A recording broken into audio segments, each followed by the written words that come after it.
bonjour chaleureusement. Et écoutez, je vous invite simplement à prier pour le temps du message. Seigneur, nous te bénissons parce que nous pouvons plonger nos regards encore dans ta parole. Merci pour cette parole que tu nous as laissée, Seigneur, afin qu'elle nous serve pour notre instruction, Seigneur, afin que nous puissions te connaître, Seigneur, afin que nous puissions grandir, Seigneur, dans notre confiance, dans notre foi, dans notre relation avec toi. Merci pour cela et Seigneur, viens bénir ces instants, Seigneur, dans ta parole. Amen. Je vais peut-être laisser le groupe de louanges migrer. Et moi j'en profite aussi pour saluer ceux qui nous suivent sur Internet. Alors nous vivons dans un monde où les bonnes nouvelles se font rares. Je ne sais pas si vous avez remarqué. Et au contraire des bonnes nouvelles, il y a un flot, je dirais, incessant de mauvaises nouvelles qui déferlent jour après jour à chaque fois qu'on peut allumer des postes de radio ou de télévision. Et je dirais que les bonnes nouvelles se font tellement rares que lorsqu'il y en a une qui surgit, parfois on se dit mais où est l'arnaque? On a du mal à y croire. Et on cherche l'arnaque qui se cache derrière.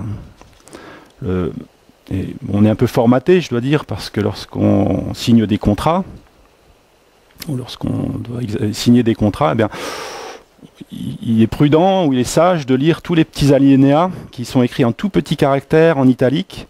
Parfois c'est quelques lignes, parfois c'est des pages et des pages qui nous précisent les détails du contrat. Et voilà, c'est bien il y a toutes ces choses qui viennent en plus de ce qu'on pense signer, et voilà, c'est parfois bien de savoir ce qui est écrit également dedans. Il s'en est au point où même les publicités qui essaient de nous vendre des choses, de nous convaincre d'acheter des choses, ils nous font la promotion de leurs produits, et à la fin, il y a une petite voix off à la radio en particulier, je ne sais pas si c'est vrai à la télé, je ne regarde pas tellement, mais à la radio qui dit attention, ceci ou cela comporte des risques, etc. Donc voilà, on essaie d'annoncer une bonne nouvelle pour inciter les gens à vendre, et juste derrière, on leur dit attention, ça comporte des risques. Donc évidemment, on est un petit peu prudent lorsqu'on nous annonce des bonnes nouvelles ou qu'on essaye de stimuler notre enthousiasme. Pourtant, nous qui sommes chrétiens, eh ben, nous croyons dans l'Évangile. Alors l'Évangile, qu'est-ce que ça veut dire ? Le sens du mot grec qui a donné le mot évangile, ça veut dire bonne nouvelle. Donc l'évangile contient une bonne nouvelle. Alors, du coup, la question c'est comment est-ce qu'on accueille cette bonne nouvelle, vous voyez ? Est-ce qu'on l'accueille comme on accueille les nouvelles qui nous inondent tous les jours, les bonnes ou les mauvaises ? Et vous avez compris que la plupart c'est des mauvaises, mais il y en a des bonnes quand même. Et la bonne nouvelle que contient l'Évangile, elle commence par le fait de reconnaître qu'il y a une mauvaise nouvelle. Cette mauvaise nouvelle, c'est que l'humanité, elle s'est détournée de Dieu, et cela nous inclut chacun individuellement. C'est pas les autres. Parfois, quand on met un truc trop vaste, on pense aux autres, mais chacun pour soi. Et donc, je peux parler pour moi ici. Nous étions loin de Dieu. Nous étions rebelles à Dieu, par nos pensées, par nos actes, par nos agissements, par nos paroles, par nos attitudes. Et avec toutes les conséquences que cela implique, le fait de se tenir loin de Dieu. Eh bien, ça implique pour la créature de prétendre savoir mieux que le Créateur. Si on pense à des objets qui ont été conçus par des hommes, il serait impensable que quelqu'un qui n'y connaisse rien aille dire à celui qui a conçu l'objet « Tiens, moi je sais mieux ». Pourtant, c'est ce que nous faisons si facilement lorsque nous sommes loin de Dieu. Ça implique aussi pour la créature de penser, de vouloir vivre indépendamment de Dieu, sans se soucier de ce que Dieu a prévu pour elle, sans se soucier des choses que Dieu a en réserve, et en se laissant séduire, comme Adam et Ève se sont laissés séduire par le fruit et toutes les promesses illusoires qui étaient attachées. Ces fausses bonnes nouvelles, vous voyez. Et à force d'aller de fausses bonnes nouvelles en fausses bonnes nouvelles, ces nouvelles que distille l'ennemi de nos âmes, pour nous séduire et pour nous emmener de plus en plus loin de Dieu, eh bien, ça conduit à la déchéance, à la destruction, à la séparation d'avec Dieu. Et la séparation d'avec Dieu, il faut imaginer, Jésus donne cette image qui est tellement parlante, que lui, il est le cep, et nous, nous sommes les sarments. Ceux qui connaissent un peu la vigne ou les plantes, ou vous pouvez penser à un arbre, Dieu, il est le tronc avec les racines, et nous, nous sommes les branches. Imaginez ce qu'il advient d'une branche lorsqu'elle est coupée de l'arbre, d'un cep, d'un sarment, lorsqu'il est coupé du cep. Eh bien, toute la substance de vie qui lui était transmise par le cep, par le tronc, toute cette substance de vie, il en est coupé. Et c'est ça que ça implique d'être séparé de Dieu.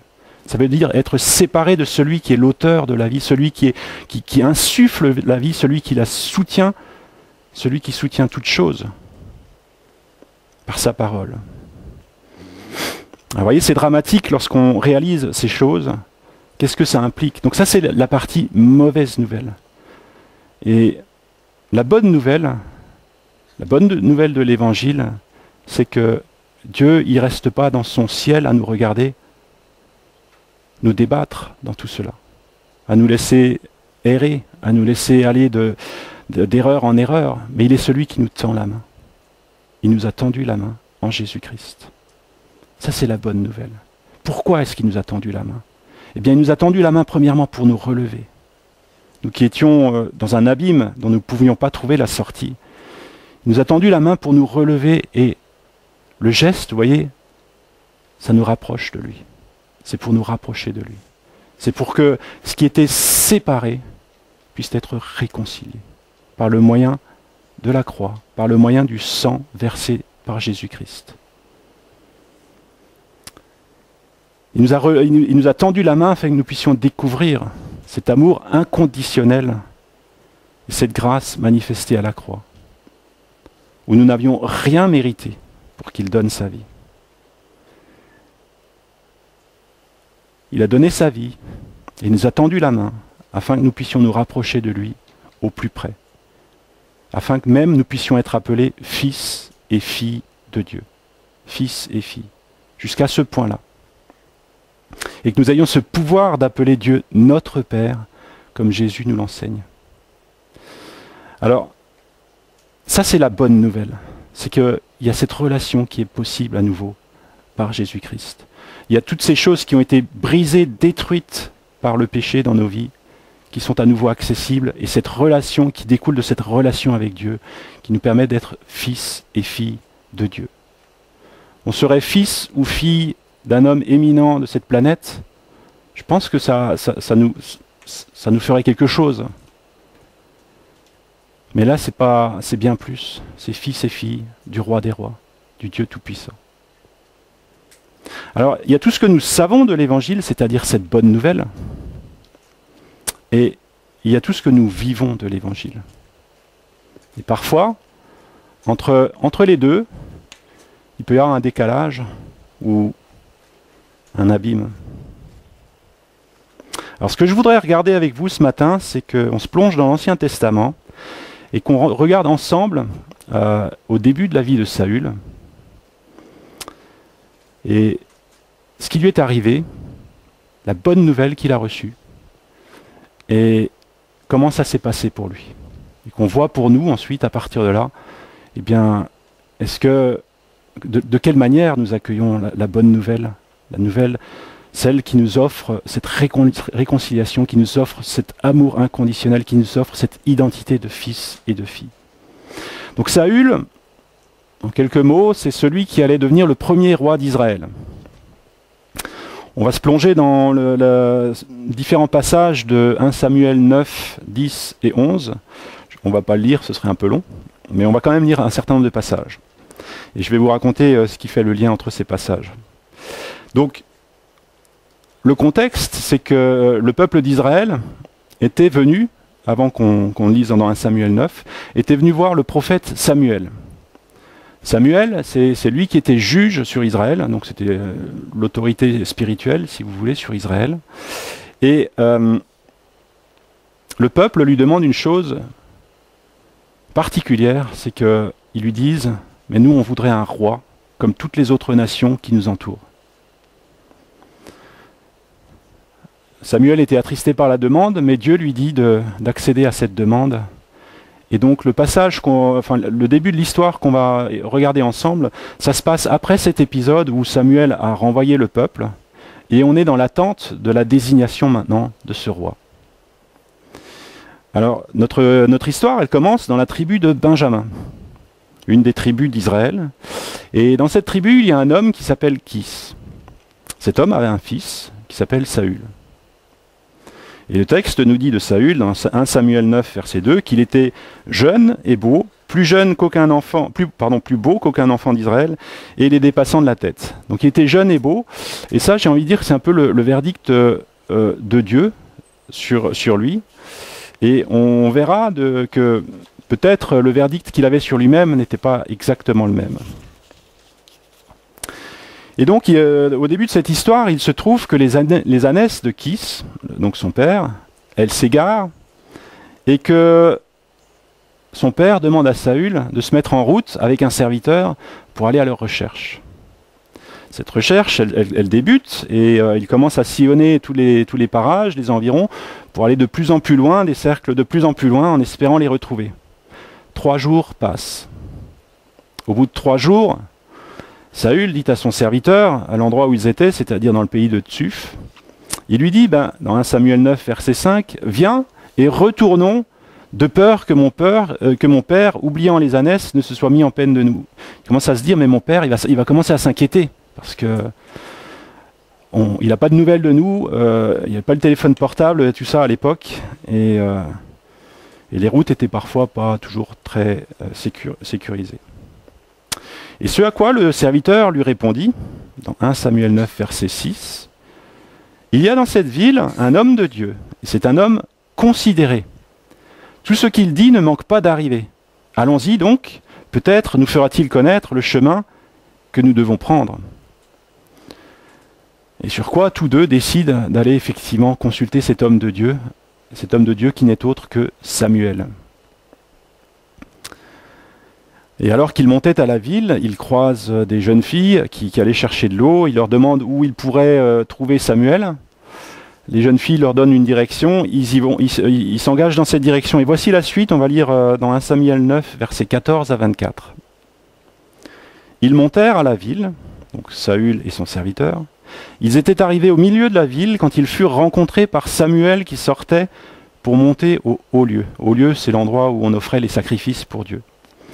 Or, un jour avant l'arrivée de Saül, l'Éternel avait averti Samuel en disant « Demain à 7 heures, à la même heure, je t'enverrai un homme du pays de Benjamin, et tu le oindras pour chef de mon peuple Israël. Il sauvera mon peuple de la main des Philistins, car j'ai regardé mon peuple, parce que son cri est venu jusqu'à moi. » Lorsque Samuel eut aperçu Saül, l'Éternel lui dit « Voici l'homme dont je t'ai parlé. C'est lui qui régnera sur mon peuple. » Saül s'approcha de Samuel au milieu de la porte et il dit « Indique-moi, je te prie, où est la maison du voyant ?» Donc c'est la manière à laquelle on appelait les prophètes à l'époque. Où est la maison du voyant, c'est-à-dire la maison de Samuel? Il ne savait pas qu'il s'adressait à Samuel. Et Samuel répondit à Saül « C'est moi qui suis le voyant. Monte devant moi au haut lieu et vous mangerez aujourd'hui avec moi. Je te laisserai partir demain et je te dirai tout ce qui se passe dans ton cœur. » Drôle de rencontre. Ça continue. « Ne t'inquiète pas des ânesses que tu as perdues il y a 3 jours, car elles sont retrouvées. Et pour qui est réservé tout ce qu'il y a de précieux en Israël, n'est-ce pas pour toi et pour toute la maison de ton père ?» Saül répondit, « Ne suis-je pas benjaminite, de l'une des plus petites tribus d'Israël, et ma famille n'est-elle pas la moindre de toutes les familles de la tribu de Benjamin? Pourquoi me parles-tu ainsi ?» Samuel prit Saül et son serviteur, il les fit entrer dans la salle et leur donna une place à la tête des convives, qui étaient environ 30 hommes. Samuel dit au cuisinier, Sers la portion que je t'ai donnée en te disant, mets-la à part. Le cuisinier donna l'épaule et ce qui l'entoure, et il la servit à Saül. Et Samuel dit, voici ce qui a été réservé. Mets-le devant toi et mange, car on l'a gardé pour toi lorsque j'ai convié le peuple. Et Saül mangea avec Samuel ce jour-là. Drôle de rencontre.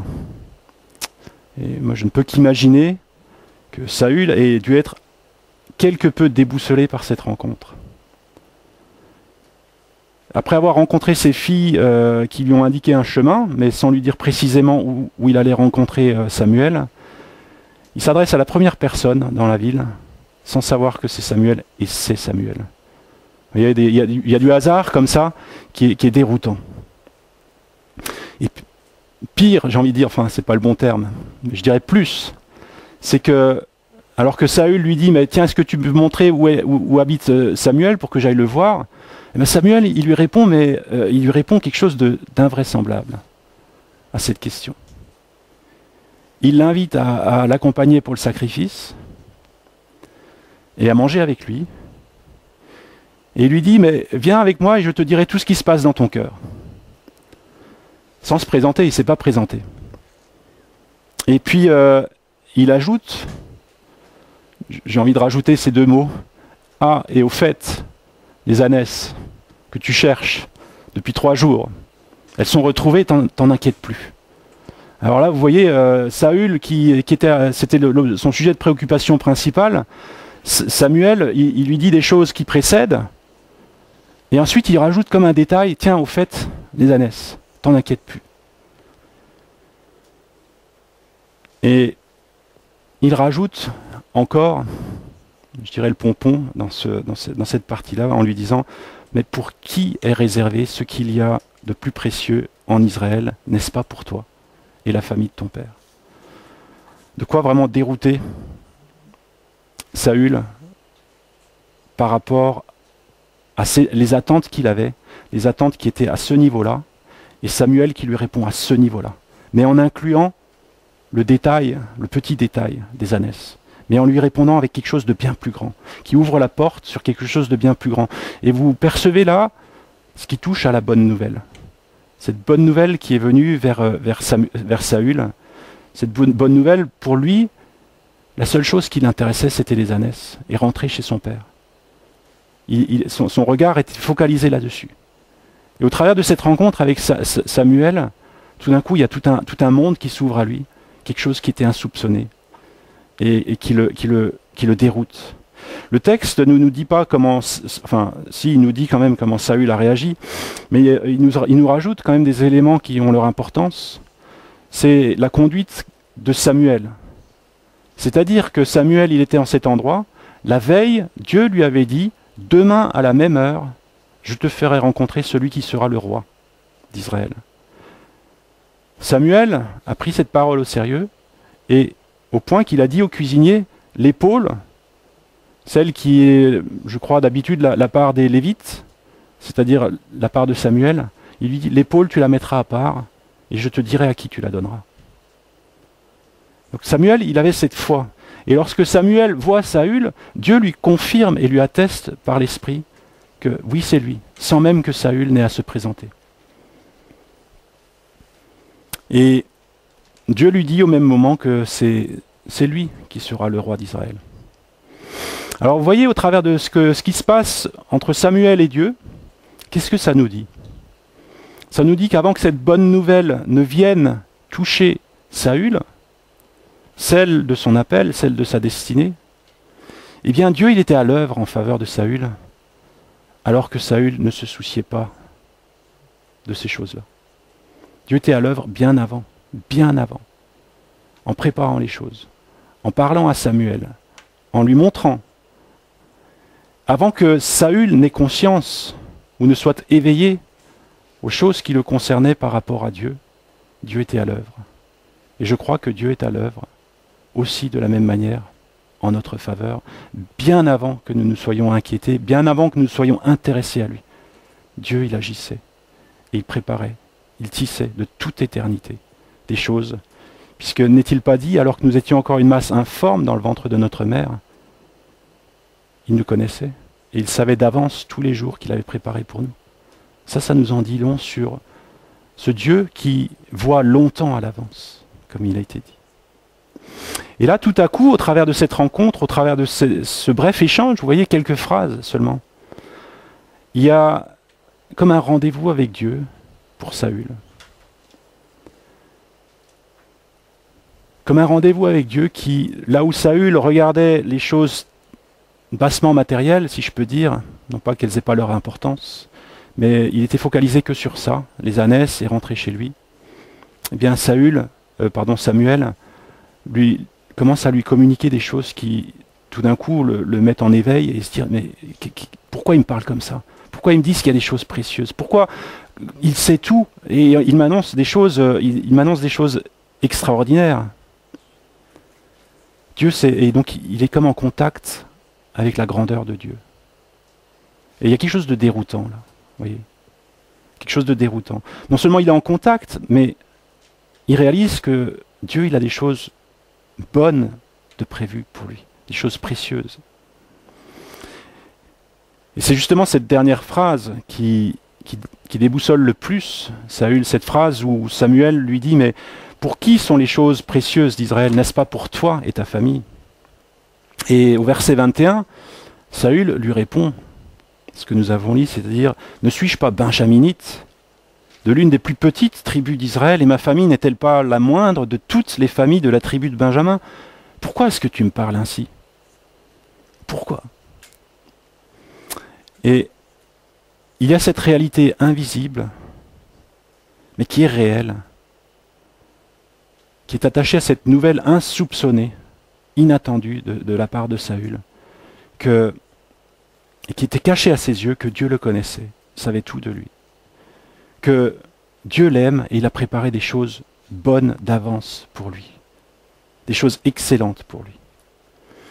Et ça nous met un petit peu comme en contact avec l'évangile, vous voyez, une bonne nouvelle. Et à combien plus forte raison, l'évangile qui nous est relaté dans la Bible et que nous pouvons lire aujourd'hui, ce que Dieu, les écrits que Dieu nous a laissés, pour que nous puissions le connaître, pour que nous puissions savoir quels sont les projets qu'il a pour nous, quels sont les plans qu'il a pour nous, de quelle manière il nous aime. Combien l'évangile est une nouvelle bien plus sensationnelle encore que ce qui a été annoncé à Saül. Mais regardez la réaction de Saül, quand il dit « Ne suis-je pas benjaminite ?» etc. C'est comme si ce que Samuel venait de lui dire, c'était trop beau pour être vrai. Lorsqu'il regarde à sa réalité, cette réalité qu'il connaît de sa vie, il ne voit rien qui lui permette de la saisir sur la base de quelque mérite que ce soit. Puisque lorsqu'il commence à analyser la situation, à réfléchir, mais pourquoi? Vous voyez le pourquoi. C'est bien, ça traduit bien cette rationalisation, ce côté réfléchir, mais pourquoi est-ce qu'il me dit ça? Il commence à réfléchir intérieurement. Est-ce que mes capacités, etc. Et il arrive à la conclusion, lorsqu'il regarde à lui-même, mais je ne comprends pas pourquoi tu me dis ça. Il n'y a pas de raison que tu me dises ça. Et on pourrait peut-être même ajouter, je ne sais pas, tu dois te tromper, c'est pas possible. Parce que regarde qui je suis. Et Saül, ici, il regarde sur la base de ses mérites. Qu'est-ce qui me permettrait de mériter qu'on me dise quelque chose de pareil? Qu'est-ce qui me permettrait de mériter? Évidemment, il ne trouve rien. Est-ce que ce n'est pas aussi une caractéristique de l'Évangile? Qu'est-ce qui nous permet de mériter la bonne nouvelle que Jésus est venu nous annoncer? Qu'est-ce qui nous permet de le mériter? Si nous regardons à nous, nous allons faire fausse route et nous allons être comme Saül. C'est pas possible, c'est pas pour moi. Tu as dû faire une erreur.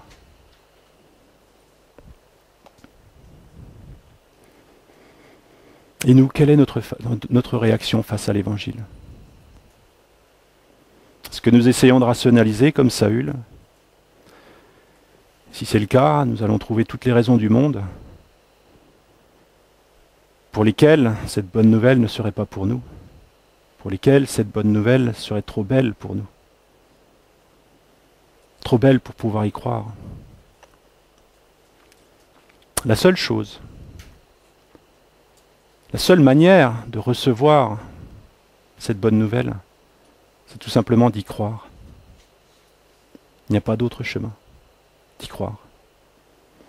Jésus dit dans Jean 11, verset 40, « Crois et tu verras la gloire de Dieu. » Crois et tu verras la gloire de Dieu. Et ici, Saül, il était face à cette situation où ce que Samuel vient de lui dire dépasse tout ce qu'il pourrait estimer mériter, tout ce qui pourrait s'appuyer sur lui, ça le dépasse. Et vous voyez, au début du texte, il est dit il était beau, plus beau que tous les enfants d'Israël, mais ici on voit bien que c'est pas exactement comme ça qu'il se voyait, parce que sinon il aurait dit mais oui, c'est pour moi. Mais vous voyez qu'il ne se voit pas exactement comme ça. Mais il était face au fait de simplement croire. C'est la seule manière de saisir ce que Dieu voulait lui donner. Et plutôt que d'entrer dans un argumentaire à ce moment-là, Samuel aurait pu lui expliquer plein de choses, mais écoute, Dieu m'a montré, Dieu m'a dit, etc. Samuel, il nous est dit dans la suite, Samuel prit Saül et son serviteur, et j'ajoute, il a dû les prendre par le bras, et les a emmenés avec lui dans la salle où il y avait 30 convives, probablement 30 notables de la ville, parce que Samuel, lorsqu'il se déplaçait, c'était quelqu'un qui était craint, et c'était les notables de la ville qui étaient là, et qui se réunissaient avec lui. Et Samuel l'emmène dans cette salle, il le met tout au bout de la table, c'est-à-dire la place d'honneur, et il dit au cuisinier, sers-lui la portion que je t'ai dit de réserver, l'épaule, c'est-à-dire sers-lui ma part. Donc tous les notables de la ville, ils ont bien compris que Samuel mettait à l'honneur Saül. C'était une place et un mets d'honneur que Samuel avait fait réserver pour Saül. C'est ainsi que Samuel a répondu aux objections de Saül, en lui disant « Assieds-toi là, prends place et mange. Mange de cette épaule. » Et je crois que Dieu, il agit aussi de la même manière avec nous à certains moments dans nos vies. Ou plutôt que d'entrer dans nos argumentaires, eh bien tout simplement, il nous prend par le bras et nous dit « Assieds-toi, assieds-toi. » Et le psalmiste, David, l'avait bien réalisé lorsqu'il est dans le psaume 23, il dit « Mais tu dresses devant moi une table. Tu dresses devant moi une table face à mes ennemis. » Et ici, Saül, il est comme convié à cette table qui était dressée pour lui spécialement. Et Dieu, il a dressé une table spécialement pour chacun d'entre nous. Et nous invite à y prendre place.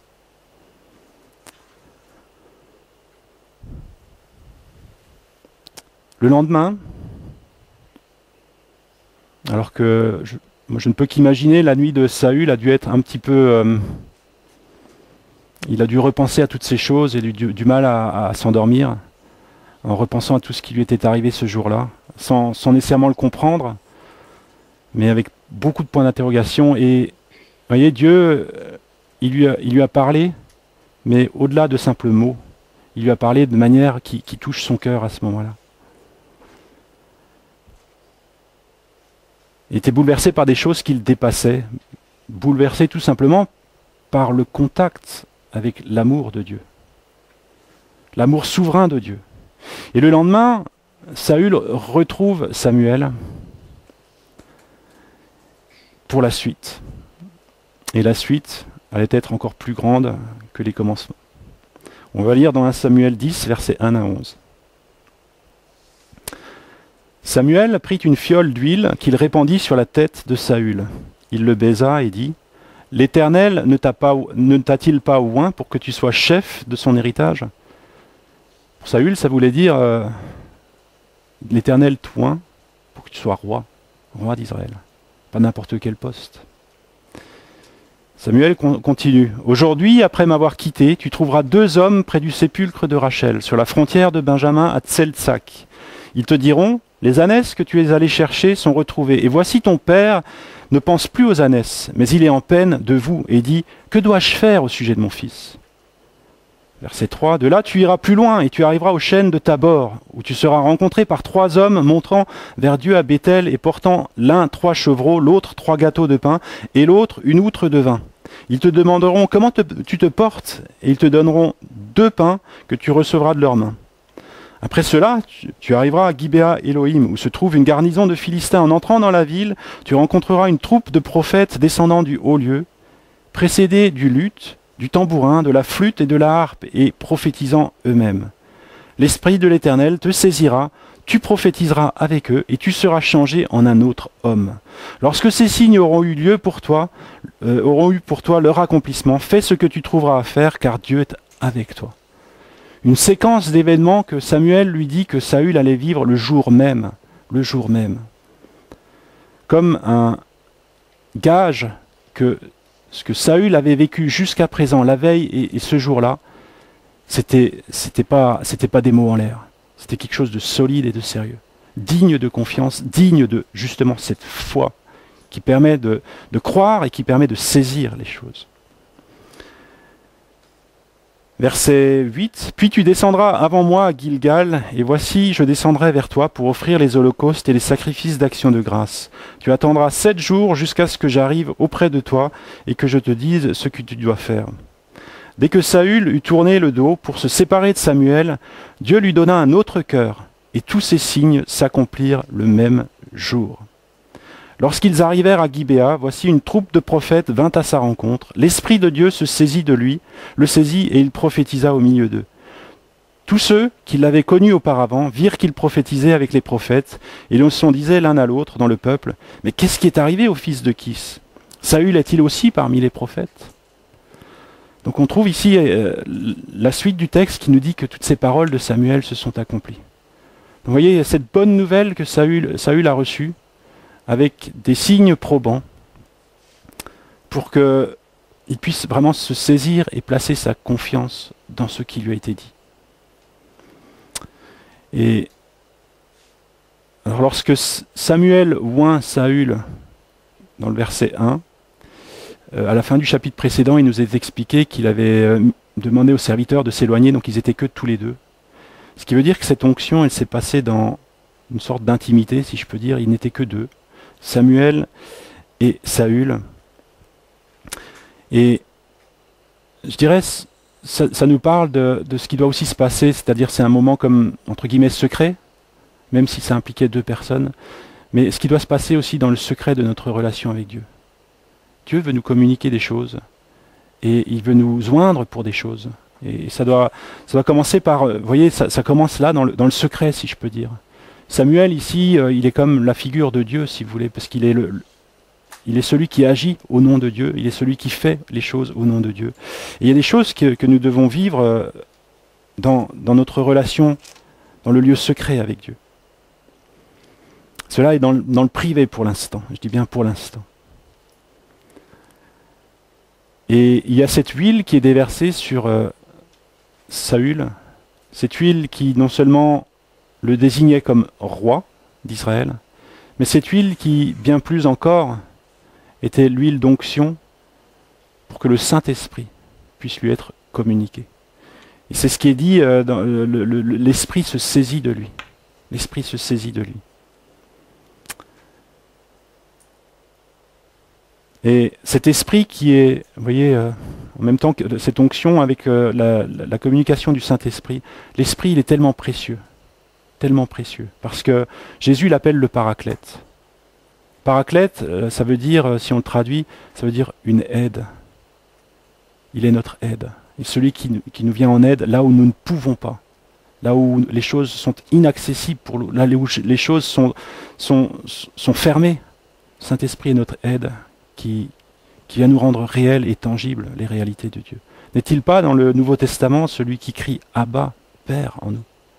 C'est-à-dire qui vient rendre tangible notre relation de fils à père, de père à fils. N'est-il pas celui qui nous donne justement de vivre et d'expérimenter cette relation? Le Saint-Esprit.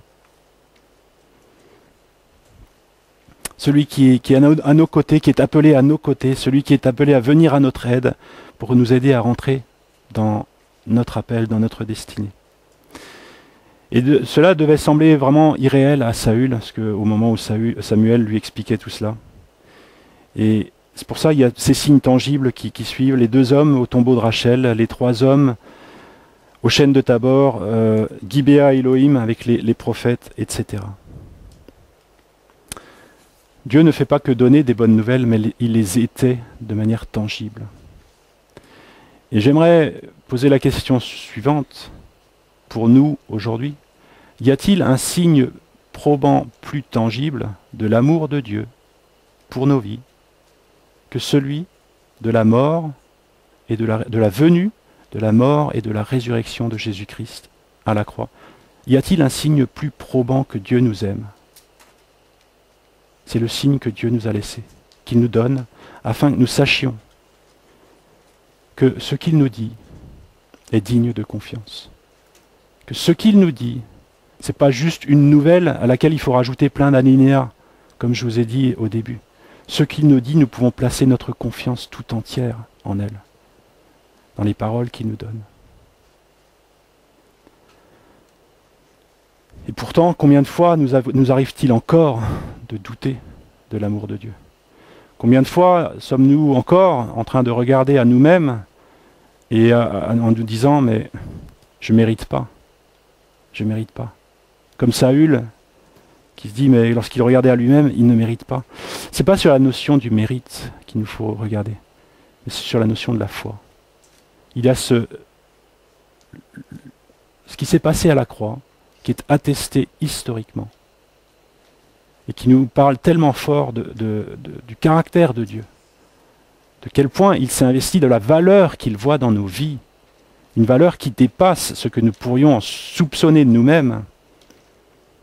Comme Saül a été bousculé par tout d'un coup ce qui lui est tombé dessus en rencontrant Samuel, eh bien, nous aussi, nous sommes appelés à être bousculés en découvrant la valeur que nous avons aux yeux de Dieu. Lui qui nous connaît parfaitement.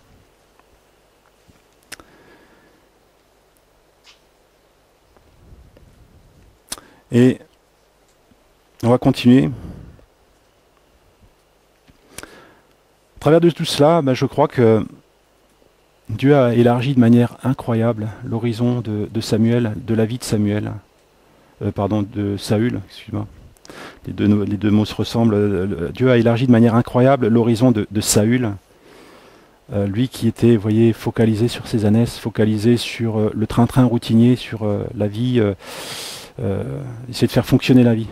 Mais tout d'un coup, il était en contact avec la vie même, c'est-à-dire Dieu. Donc une nouvelle incroyablement grande et bonne venait de lui être communiquée, non seulement avec des mots, mais aussi avec une profonde expérience de la grandeur, de la souveraineté de Dieu. Une expérience qui attestait au plus profond de Saül que Dieu le connaissait et avait de grandes choses en réserve pour lui, que Saül avait de la valeur aux yeux de Dieu. Et parfois, on se sent peut-être insignifiant lorsqu'on est au milieu de ce monde, où aux yeux du gouvernement, on est un numéro, le numéro de la sécurité sociale. Et parfois, personne ne semble nous accorder de la valeur. Mais ne nous trompons pas. Aux yeux de Dieu, nous avons un prix inestimable.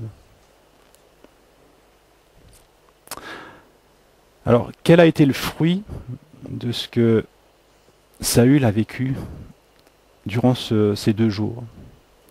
On va regarder un petit peu plus loin et ça va nous renseigner sur la manière de laquelle Saül a accepté cette bonne nouvelle. Parce que, vous voyez, il ne suffit pas juste de l'entendre, c'est-à-dire de la savoir, mais il s'agit de l'accepter et de la vivre. C'est autre chose. Et Dieu a fait, vous voyez, tout ce qui était de son pouvoir, sans violer la volonté propre de Saül, pour que Saül puisse croire et vivre. La question c'est, à partir de là, la balle est dans le camp de Saül, vous voyez. Que va-t-il faire? Première chose, dans 1 Samuel 20, versets 15 à 16, Samuel raconte à son oncle ce qui lui est arrivé, en lui disant qu'il a rencontré Samuel, etc. Et là, dans verset 15, l'oncle de Saül reprit « Mais raconte-moi donc ce que vous a dit Samuel. » Parce que la renommée de Samuel était grande. Sa réputation était grande dans le pays et l'oncle se doutait que Samuel a dû lui dire des choses. Saül répondit à son oncle, il nous a assuré que les ânesses étaient retrouvées et il ne lui dit rien de la royauté dont lui avait parlé Samuel. Donc à ce stade-là, on pourrait se dire, en ne confiant pas à son oncle ce détail, si je peux dire, en ne lui confiant pas cela, on pourrait se dire, mais c'est un sage comportement. Une marque d'humilité et de confiance en Dieu.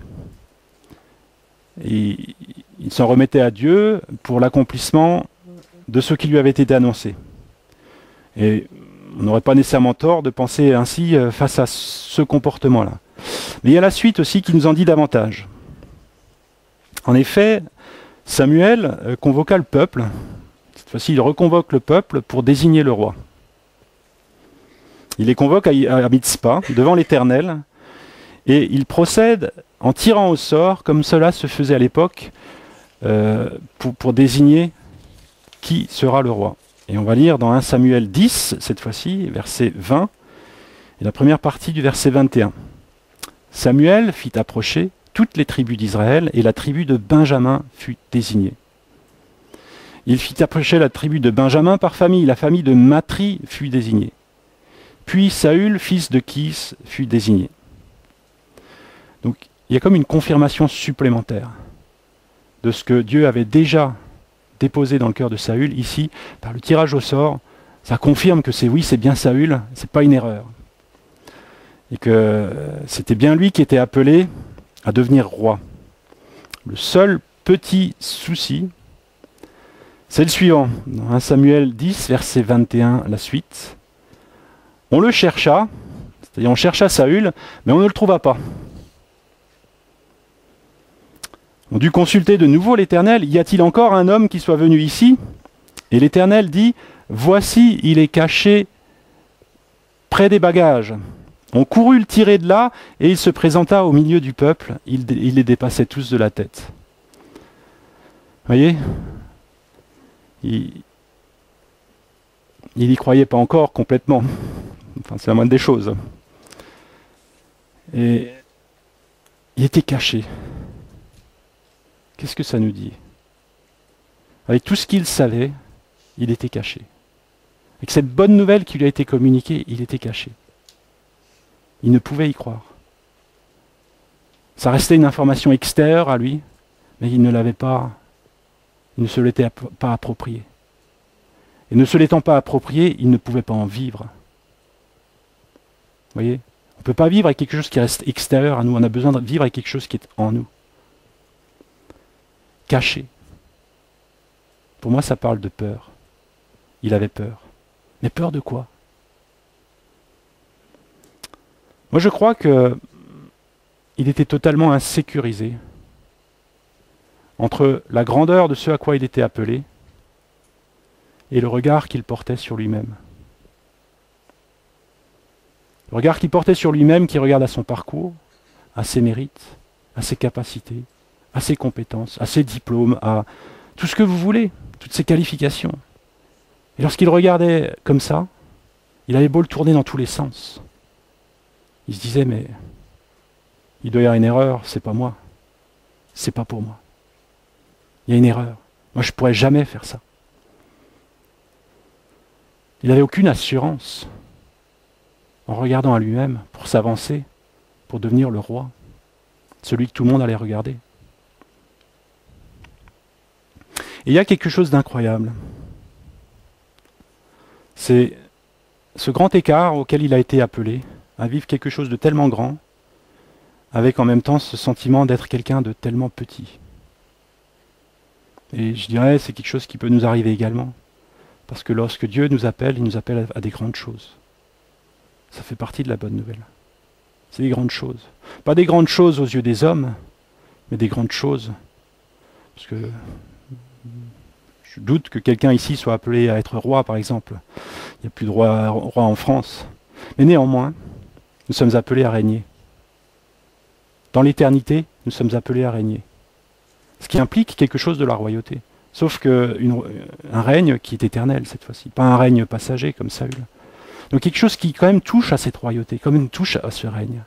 Nous sommes appelés à être fils et filles du roi des rois. Et lui, il veut exercer nos mains afin de nous apprendre à régner. Alors, vous voyez, Saül, il avait peur. Il avait peur de la responsabilité. Il avait peur de... Parce que lorsqu'il regardait à lui-même, il n'avait pas la capacité. Et Saül, ça aurait été facile de croire pour lui que ce serait pour quelqu'un d'autre. Mais c'était difficile de croire que c'était pour lui. Cette place, j'imagine le malaise dans l'audience lorsque on désigne Saül et qu'il n'est pas là. Un blanc, un moment de silence. Est-ce qu'il y a une erreur? Tout le monde regarde Samuel. Est-ce qu'il a bien entendu? Est-ce qu'il a bien compris? Et on reconsulte l'Éternel. Mais pendant tout ce temps, ça tient en quelques lignes, en quelques mots dans la Bible, moi j'imagine un silence et un moment de blanc pesant. Et pendant tout ce temps, cette place désignée pour Saül, elle est restée vide devant tout le peuple. Personne n'a pu prendre cette place. Personne. Parce que c'était sa place. Et de la même manière, à chaque fois que nous ne prenons pas notre place, eh bien la place reste vide. La place reste vide. Parce que Dieu n'a pas fait d'erreur. Et il a fallu qu'on aille le chercher et qu'on le conduise devant. J'ai envie de dire que la difficulté que rencontrait Saül ici, c'est que il ne comptait que sur ses forces. Il ne regardait qu'à lui-même, à ses capacités, sans arriver à tourner son regard vers celui qui l'avait appelé, celui qui lui avait communiqué le Saint-Esprit. Celui qui avait communiqué le Saint-Esprit qui allait le conduire, qui allait le guider, qui allait l'aider dans la marche, qui allait l'aider à rentrer dans une vie profonde de ce à quoi il était appelé. Saül ne comptait que sur ses forces à cet instant pour entrer dans ce à quoi Dieu l'appelait. Et il se croyait seul pour réaliser, pour entrer dans cet appel. Quelle lourde erreur que de se croire seul. Parce qu'effectivement, si on se croit seul, on regarde à soi, et on n'a nulle part d'autre pour regarder. Alors que si on réalise que le Saint-Esprit est à nos côtés, que c'est Dieu qui nous appelle, alors on peut s'appuyer sur lui. On n'est pas seul. On n'est pas seul. N'a-t-il pas dit « Je suis avec vous chaque jour jusqu'à la fin du monde ». Chaque jour. Nous ne sommes pas seuls. Ne faisons pas cette erreur de nous croire seuls pour entrer dans ce à quoi Dieu nous appelle, de compter sur nos propres forces de ce fait-là. Et j'ai envie de dire combien de fois nous aussi, nous tenons-nous paralysés, comme Saül, qui s'était caché, je l'imagine un peu tétanisé ou paralysé par la peur, incapable de s'avancer. Combien de fois nous aussi peut-il nous arriver de nous tenir paralysés par le regard que nous portons sur nous-mêmes, au lieu de porter sur nous le regard que Dieu a. Combien de fois aussi pouvons-nous avoir ce sentiment d'indignité face à l'amour de Dieu, de se dire mais moi je ne mérite pas d'être là. Et de ce fait-là, on va se cacher. Alors qu'en fait, au contraire, il nous faut accueillir cette grâce et nous dire oui, c'est toi qui l'as fait. Et parce que c'est toi qui le fais, moi j'irai là. Moi j'accueille ce que tu me dis. En renonçant à tout ce qui nous retient en arrière, en renonçant à toutes ces choses, ces regards qui sont portés sur nous-mêmes et qui nous disent l'inverse de ce que Dieu déclare. Combien de fois avons-nous l'impression d'être des imposteurs lorsque nous regardons à nous-mêmes et que nous comparons ce que nous voyons avec ce que Dieu nous dit? Combien de fois nous arrive-t-il d'avoir cette impression d'être des imposteurs à cause de ce grand écart entre la façon de laquelle je me vois et la façon de laquelle Dieu me voit? Combien de fois est-ce que je reste campé sur ce regard que j'ai sur moi sans accueillir ce que Dieu dit sur moi? Combien de fois est-ce que je reste focalisé sur mes mérites, sur mes capacités, sur moi, au lieu de simplement accueillir la bonne nouvelle? Dieu m'aime tel que je suis, il n'a pas fait d'erreur. Imaginez cet homme qui était crucifié aux côtés de Jésus. Cet homme, lorsqu'il regardait à lui, c'était un échec jusqu'à la croix, puisqu'il reconnaissait lui qu'il avait mérité la croix. par ses actions. Pourtant, Jésus lui dit, mais aujourd'hui même, tu seras avec moi au paradis, lorsque cet homme lui dit, souviens-toi de moi. Il n'a rien fait. Par contre, il a accueilli. Et ça a tout changé. Ça a tout changé dans ce qui lui restait à vivre et dans la vie éternelle qui allait suivre. Pourtant, vous voyez, c'est combien de fois, et pourtant il y a tout ce que Dieu a décidé dans sa souveraineté. Ce pourquoi il a tout mis en œuvre en Jésus-Christ, en payant un prix inimaginable pour nous. Pourtant, il y a cette invitation à nous rapprocher pour aller vers lui et prendre cette place qu'il a préparée pour chacun de nous, cette place pour laquelle il nous a choisis chacun spécifiquement, cette place qu'il nous appelle à occuper, cette place qui restera vide si nous restons cachés. Non, ce n'est pas un accident qui nous est choisi. Et je peux imaginer le malaise de Saül, de se dire, mais ça doit être un accident, ça doit être une erreur, c'est pas possible. Mais combien ça a ce pouvoir de bousculer et de transformer sa vie si on dit, mais oui, Dieu, c'est pas une erreur, il a choisi, il me connaît. Et parce qu'il me connaît, il a choisi ça. Ou bien qu'il me connaisse, il a choisi ça pour moi. Et ça a ce pouvoir de nous transformer et d'ouvrir nos yeux sur l'amour de Dieu qui renverse les montagnes. Il y a cette place de fille et de fils de Dieu qui nous est réservée. Fils et filles du Dieu Tout-Puissant. Alors, combien de temps allons-nous rester avec ce regard tourné sur nous-mêmes avant d'embrasser le regard de Dieu sur nos vies, avant d'accepter, d'entrer dans ce que Dieu a choisi et préparé pour nous, avant d'accueillir notre identité de fils et de filles? Combien de temps avant d'accepter de nous confier totalement en lui? Et le mot confier, ça veut dire, c'est le mot foi, de lui faire confiance. Combien de temps avant d'accepter de nous confier totalement en lui, sans plus nous appuyer sur nous-mêmes, mais en nous abandonnant entre ses mains, en nous confiant à son esprit qu'il a envoyé sur nous, en Jésus, afin que nous ne soyons pas seuls? Combien de temps avant de lâcher prise sur tout ce que nous pensons, tout ce que nous croyons, tout ce que nous savons, pour accueillir ce que lui nous a déclaré, et pour faire cette place dans nos vies, avant de vivre pleinement l'évangile. Et c'est là toute la différence, vous voyez, connaître l'évangile et vivre l'évangile. C'est le titre de ce message. C'est ce qui sépare les deux, c'est la manière de laquelle on accepte cette bonne nouvelle, la manière de laquelle on y répond, qui implique de ne plus compter sur nous-mêmes pour le vivre, mais qui implique de compter sur lui, parce qu'effectivement, vivre l'évangile, c'est essayer d'accéder à un rocher qui est trop élevé pour nous. Mais Dieu, du haut de ce rocher, en Jésus-Christ, nous tend la main pour nous aider à y accéder. Et ça, c'est la beauté de cette bonne nouvelle. Alors en conclusion, et pour ce début 2024, je nous souhaite à chacun, et je me le souhaite à moi-même, au fait, d'accueillir toutes les choses merveilleuses que Dieu a en réserve pour nos vies. Ce sont des projets de paix et non de malheur. Et il y a ce texte de Paul qui dit la chose suivante, dans 2 Corinthiens 1, verset 20. Pour ce qui concerne toutes les promesses de Dieu, alors derrière les promesses, comprenez toutes les bonnes nouvelles. Pour ce qui concerne toutes les promesses de Dieu, c'est en lui, c'est-à-dire en Jésus, qu'est le oui. C'est pourquoi encore l'amen par lui est prononcé par nous à la gloire de Dieu. C'est-à-dire, alors en contexte avec ce message, je voudrais simplement proposer la lecture suivante de ce verset.